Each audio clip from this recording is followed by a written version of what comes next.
And welcome to Realty Coffee Talk on Awaz Entertainment. My name is Tahir Qureshi. I'm a fellow of Real Estate of Canada, broker of record for City Pro Realty Inc. brokerage. My passion is real estate and your success is my priority. We started the Realty Coffee Talk program on Awaz TV on March 5th, 2020 during COVID. So tonight's top show is about real estate assignments, sales, and challenges. We're going to touch base few of these things. On real estate assignment, I have requested one of my friend lawyer to come and talk to you a little bit more in the legal terms. I'm going to talk about general things that affect you. But before I talk about these things, I have a good news for you. I am a director of Park Home Builders, and we became a tenant registered builder and vendor. That means, remember, I have a show about buy it or build it, choice is yours, we can help. Now I can help you to build your dream home. If you own a lot, you come to me, I will have you build this house, custom home in the province of Ontario, particularly in GTA area. If you are looking to buy, you can't buy something that you like, you want a custom build, you come to me. I'll buy you a lot that you like and then help you to build it. Because my company, the Park Home Builders, are Ontario registered. I am the director and senior vice president.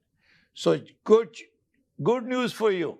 So if you are looking to buy a custom house or build your custom home, or you're a developer, you need someone to build your house for you, we'll provide 10-year warranty for your custom home. So reach out to me. My cell number is 416-451-3489, or call my office 905-785-9923, and let's bring your dream to a reality.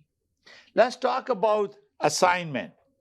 And what is assignment and how it works? Because this is a very interesting subject, because lots of people are buying the property and they're flipping it. There is issues in terms of what you can buy and you can sell.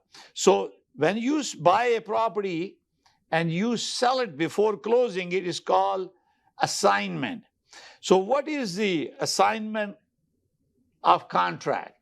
An agreement of purchase and sale is negotiated with the buyer, with the builder, or buyer or seller in the resale market. In that contract, there is a clause there, assignment clause. It depends on how the clause is written. It allows the buyer the right to reassign that right to a future buyer who will close the deal. So basically, the person who has the assignment, who's assigning it, will not be closing that deal. So this is very important to have that right. And then how it works. So in real estate, let's assume you have an agreement of purchase and sale, and it's a regular resale. And then before you close, if for some reason you decided not to close the deal, you are able to reassign that. But depending on what wording has been issued, is written in the agreement. And similarly, if you are buying from a builder and you are reassigning, similarly, there are some restriction. Some restriction, if the builder will say, I have to sell 90% of my sales before I allow the assignment. There can also a restriction on it. You can advertise in social media or MLS.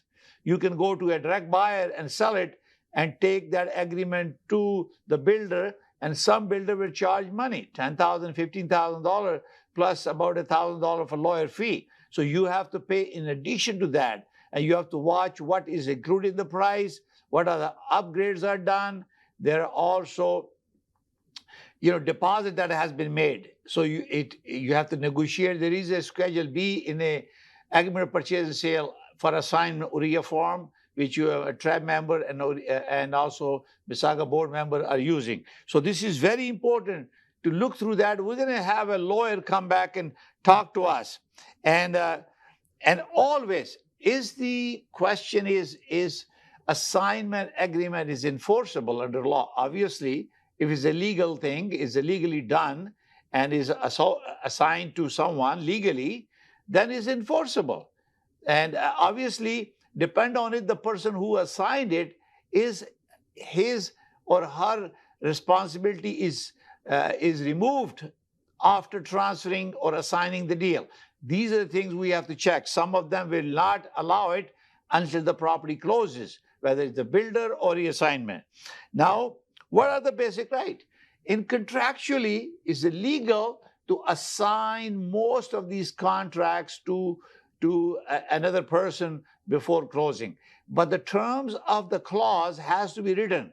I always suggest to consumer as well as to realtors to talk to the lawyer to make sure the clause is well written for the intended purpose. What is the purpose of that assignment? Sometimes you assign if you're a businessman and you bought the property, you want to assign it, you will have a clause in there.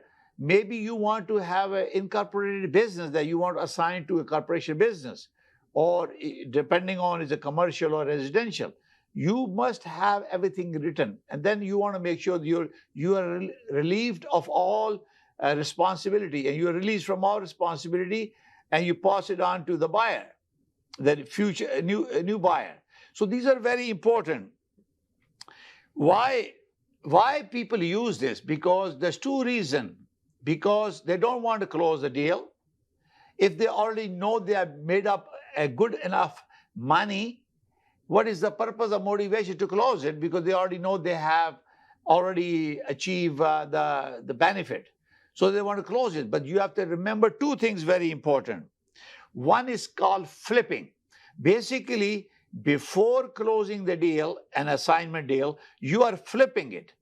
So flipping it, that means you are making the money and it's not being reported. Now, this is why it's very important now for the lawyers and all those parties involved that you're going to declare that income and make sure that that the money that you made is declared. I think when you're dealing with the builders, they are declaring it because they are assigning it. The CRA gets kind of a report from them how many people flip the deal so they can go after them. So be smart, pay your money. If you make money, you owe it to Canada. Pay the money, pay the taxes. And obviously, you need to consult with your chartered accountant, CPA, to tell you how it will benefit you, whether you are just a one-time assignment guy or you're doing a repeat business, because they will treat your capital gain as an income business very differently. So this is why it's very, very important for you to talk. We're going to have a lawyer to come and hopefully a chartered accountant to come and join us when we talk about this episode. The other thing is we just had recently a episode on how to reduce stress in real estate. This involved consumer as well as realtors. During this pandemic, we have seen ups and downs. We have seen multiple bidding going on. There was a short of supply and big challenges we have. And people, some of them were successful, who were well prepared. They got their mortgage approval, they got the inspection done, and they moved in successfully.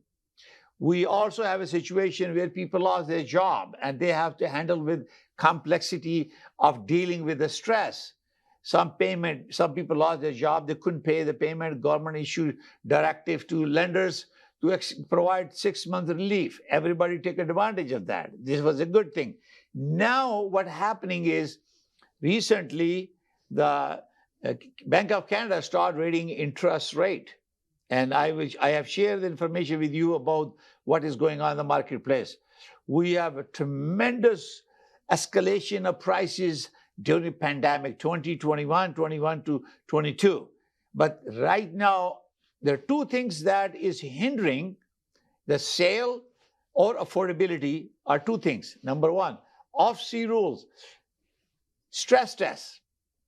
Stress test is 5.25%. they have built in 2% for stress test in case you have adjustment of interest rate, in most cases variable, you can handle it. The goal is not to go in default, and you are able to get that funding, or you can sustain that troubled time. Not only we have that, and once our mortgage rate that being offered were lower, we were able to handle that. Now remember, last year I did a small mortgage for 5 years. It was 1.59 or 1.69 for 5-year fixed. Right now, 5-year fixed is 4.9%, more than double. If your mortgage was $2,500 a month, now you will be paying almost $6,000. Can you afford it? And that's the dilemma we have now in sale.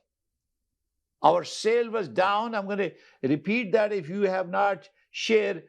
The TRAB report for May showed 38.8% reduction in sale from May to this May 2022.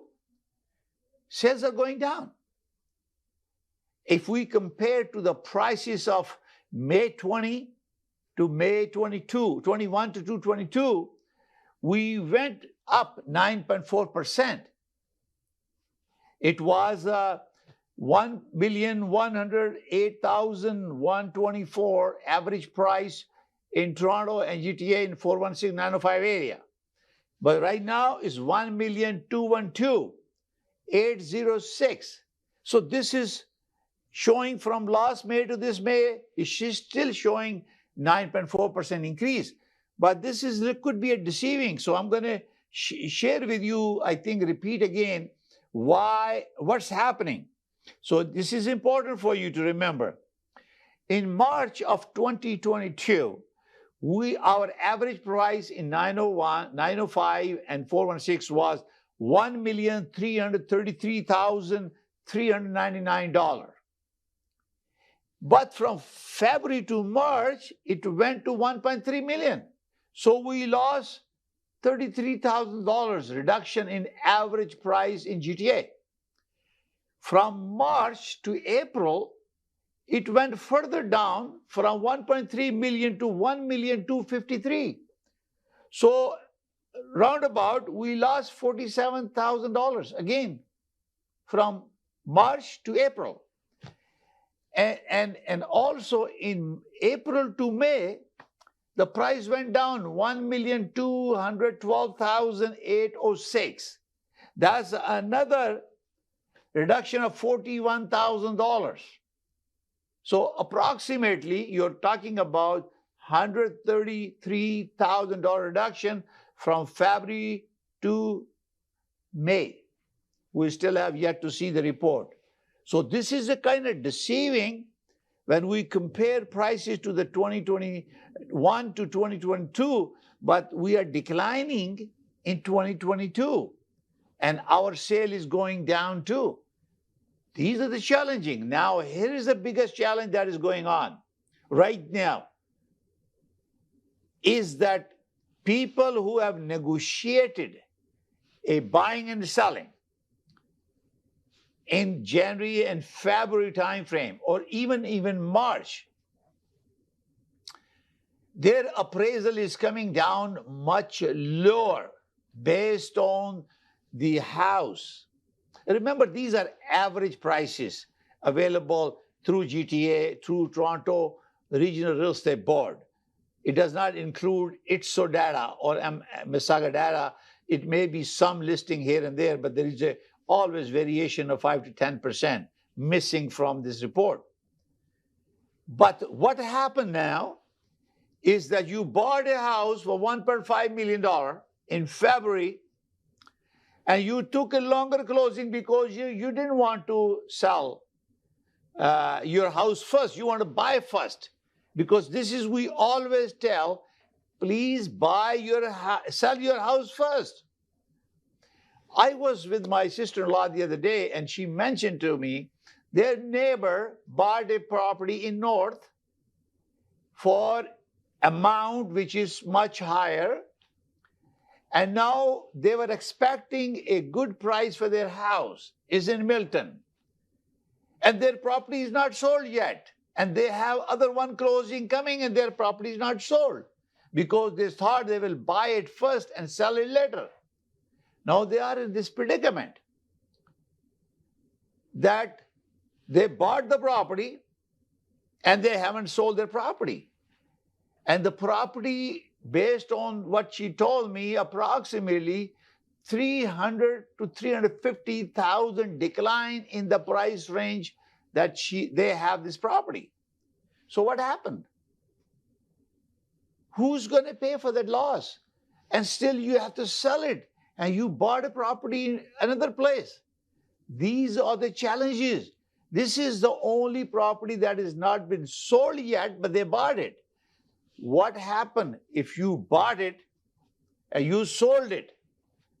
But when the bank will go to get an appraisal, why do they get appraisal? Because there is so much uncertainty in the marketplace. The hype is over. We have more property now in the market than what we have before. This in May, we have more listing than we have in the past in April. Now, if you have closed the property and there is a $300,000 gap, what you do? This is where the challenge is. If you don't have a contingency plan, this is why it's very important. You talk to the fellow of Rules Institute of Canada. I'm FRI. I'm a CIPS. I'm a CRES. Most prestigious designation of Rules Institute of Canada and CIPS from NAR. We're well educated. We are prepared to understand complex issues. We're mentoring, educating, and leading in real estate. We can help you to solve the problem. So when you won't foresee the future, and this is where the mistakes are done, people don't analyze the data. They don't watch the trend. This is why it's very important to look at these data and see where you're going. And then look at the budget. Remember, we have said that before. Prepare your budget. By preparing your budget, you always have a contingency funds. You know, you have, when you want to select a property to buy it, you put an offer on it, you know that you're going to be spending $100,000, $200,000 to upgrade that. So let's happen that if you have this challenge, you have this $200,000 set aside in your budget, but some reason there is a fluctuation of the prices and your appraisal comes down, because banks tell you in the letter of commitment when you remove condition. So it doesn't really matter at this moment whether you have an unconditional offer or you have a commitment from the bank. They will have the right to adjust or withdraw their offer of funding. Obviously, they get in trouble if they cause problem to a consumer. There are so many watchdogs and their process. But what they guarantee you is that they're going to check to make sure what money they're lending to you is right price. So what they do is a week, 10 days before closing, at your cost, they will send an appraisal. Some bank will pay for the appraisal. They send it to get an appraisal, and that is most recent. As you can see, the price has declining. So if you have a higher value, depends if $2 million or up or below 2 million or at any amount. So when you see the appraisal come back lower than what they have approved you, would you think they will pay you, advance you the money based on the commitment? No. They will only give you money based on the recommendation of the new appraisal. If it's done in a transparent way. You cannot force appraisal. Appraisal Institute of Canada have their code of ethics. The person who appraised your property, they work with the banks and lenders. They're totally independent, very professional. They will conduct a very thorough job to make sure they give a conservative, in most cases, a conservative report. And when they receive this report, they say, well, I gave you a proof of 1 million, but your appraisal came at $900,000. So sorry, I only give you $900,000, or whatever 20%. They will keep it, and they will give 80% of the price. So they will give you based on that appraisal. Now you have a gap in between. How you're going to bridge that? If you have a contingency plan, let's assume that you have set aside $200,000 for your improvement, changing hardwood, changing kitchen, changing lights, fixture, appliances. So you have to now pick priorities. Now you already committed, so you have no choice but to close that deal. If you don't, you got a breach of contract, legal issues, and very difficult to deal with it. So you cannot walk away because you have a firm deal. And for example, if you have a deal now and you could not close it for some reason, what happened? You end up with forfeiting your deposit. You will never get your deposit back. Number two, if the seller is going to put the property in the market to sell it, you know that it's going down. Therefore, if they have any loss and they can sell it, they will try to mitigate losses, try to expedite. Any difference between the price they sold to you or the price they're going to sell to somebody else, you will be asked to pay that. They will take you to the court and get a judgment because you failed, you breached the contract. This is why it's very, very important when you are buying and selling real estate. You talk to the senior people, professionals who are qualified, they can guide you to make sure you don't make mistake. And they talk about future, because affordability is a big thing. It's not about just having a 5% down payment and you take the high risk mortgage from loan to value is 5 to 95%. You go to CMHC, get the approval. That's the one stuff. The problem is the value of the property goes down and up. Then what happens? Where are the contingency fund to fill that gap? This is where the bridging the gap in between these two prices is what is happening right now. There's lots of failures. People are challenging. And I humbly request to all home buyer and sellers, lawyers, realtors, everybody to cooperate. Work, understand, we are all human. Things happen. There are something expected and something is unexpected. But your legal commitment to fulfill your obligation under the agreement of purchase and sale, there is no relief there. You have to do it. So idea is borrow money from your family, friends to fill the gap. You may end up selling it again. You may end up paying the termination, or you can get a variable mortgage in between. Let's assume you have a problem. You go to variable, that means you only pay 3 months interest and you can sell the property. You don't lose your deposit. You don't lose your reputation. You don't lose your credibility because you can buy back again. And then obviously risk will be calculated. It's not something that you want to take a risk. So we're going to be talking and continue our conversation, and we're going to take a short break. You're watching Realty Coffee Talk on Awaz Ent in Canada, around the world. Good evening and welcome to Realty Coffee Talk on Awaz Entertainment.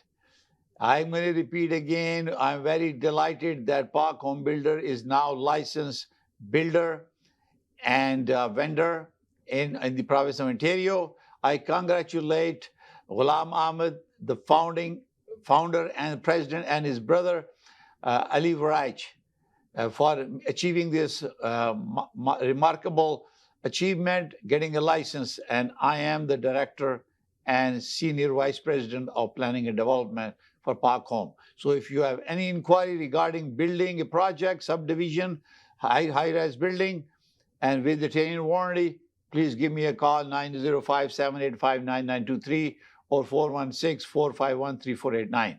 Also for the realtors, if you have a client who is interested to build a custom home, you can buy them a land and come to me and I can help you to build that house. And if they decide to sell it again, then you can list the property and make money again. We can help you buy it or build it. Choice is yours. We can help. Today we have talked about assignment, we talk about challenges, we talk about sales declining in terms of sales as well as the pricing. Now I'm going to give you Canada-wide sales projection by Canadian Real Estate Association.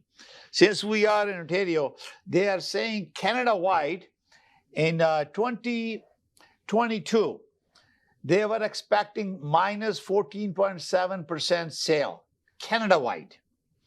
And in Ontario, we are expecting sale will reduce to 18.9% minus. And in Canada-wide, in projection for 2022, sales activity will be minus 2.8% in 2023. And in Ontario, it will be minus 4% in 2023. British Columbia, projections are minus 26.6. Alberta is going to positive 8.9 sale. Saskatchewan, 10.6% minus in 2022. Obviously, Manitoba, 17.7%. Ontario, minus 18.9%. Quebec, minus 10.4% 2022. And New Brunswick, minus 14.1%. This is talking about transaction. Nova Scotia, minus 17.5%. And Prince Edward Island, minus 5.4%. And Newfoundland, 6% more. That means positive in 2022. And obviously, in 23, British Columbia, minus 1.8. Alberta, minus 0.7. And Saskatchewan, minus 3.2. Manitoba, minus 2.3. And Ontario, minus 4. And Quebec will be minus 3. New Brunswick will be minus 4.7. And Nova Scotia will be minus 2.3. And New Prince Edward Island, plus 2.3 in 2023. And Newfoundland will be minus 0.8. These are the sale figures, how the Canadian Real Estate Association see this, and they're projecting it for 2022 as compared to 2021 and 2023 as compared to 2022. Now let's talk about the average price across Canada. So Canada across price, they're expecting from 21 we have a 21.3% increase from last year, 2020 to 2021. So they're projecting 10.8% across Canada, average price increase. Now for 2023 is going to be 3.1% across Canada. Okay, so let's talk about British Columbia. In 2022, they're expecting 10.5% positive in average price increase. Alberta, 9.2%, and Saskatchewan, 3%, Manitoba, 13.9%, and Ontario, 17.1%. And we're going to be showing average price in Quebec. So these are the areas where you can see this figures. Ontario, projection is 5.4%. Canada-wide, 3.1% increase across Canada. So British Columbia is minus 0.8, Alberta 1.5, 4.9%. In Saskatchewan, Manitoba 4.5, and Ontario 5.4, 3.5 in Quebec, and New Brunswick 1.8, Nova Scotia 4%, and Prince Edward 5.5, and 6.4 in Newfoundland. This is projection for 2023. You are watching Realty Coffee Talk on Awaz Entertainment. We'll see you next Thursday at 7 p.m. For now, thank you very much for watching. Please subscribe my YouTube channel and also visit realtycoffeetalk.com. Thank you for watching. Bye for now.